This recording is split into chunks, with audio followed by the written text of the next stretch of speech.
可以同我哋講下咧？呢個係即係東登嘅颱風啦。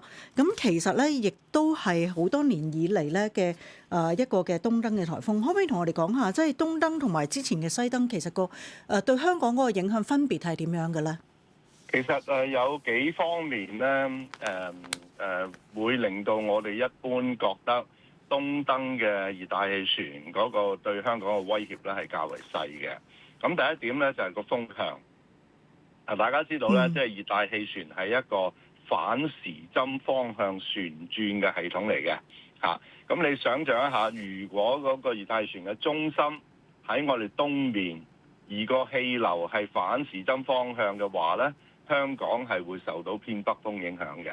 咁所以今次都係啦。其實今次紅霞襲港絕大部分時間都係北啊、西北啊嘅風咧係影響我哋香港嘅。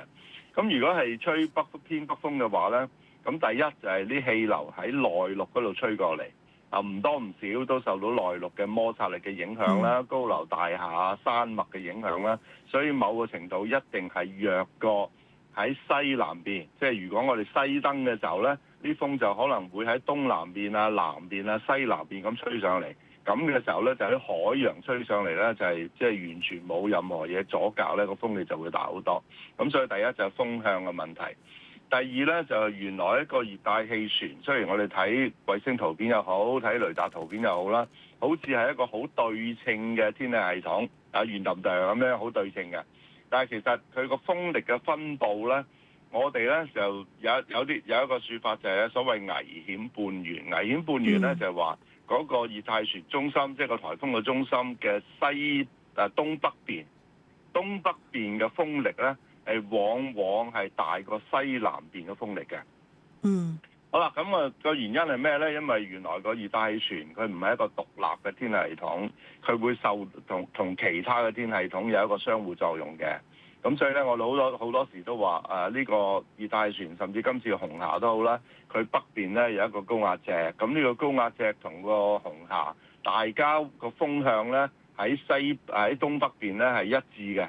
咁即係話個風力疊加啦，咁所以咧個颱風嘅東北邊嗰一半咧係大風啲嘅，西南邊嗰半咧係細風啲嘅。因為嗰個颱風喺我哋東邊咧，我哋就受唔到佢東北嗰個危險半圓嘅影響，反而係受到較為弱嘅即係西南半圓影響啦。咁所以咧就係呢個第二個因素。第三個因素咧就係既然即係話講咗，我哋主要嘅風係由北邊吹過嚟。引起嘅風暴潮係會好細，甚至係唔會有咩風暴潮嘅。相反，我哋過往譬如舊年華嘉沙喺我哋南邊經過咧，我哋受到嘅風咧就由南邊嗰度吹過嚟啦，東南風啊、南風啊、西南風咁吹過嚟，咁即係將海水捲咗上嚟香港。咁所以我哋好多地方咧有嚴重水浸嘅情況。但係今次因為啲風喺北邊吹過嚟咧，我哋基本上就算9號風球，我哋都睇唔到香港邊個地區有嚴重嘅水浸嘅情況，就係咁解。咁所以其實主要係呢3個因素，就係實際上東登嘅颱風真係個威脅冇西登嘅颱風咁勁嘅。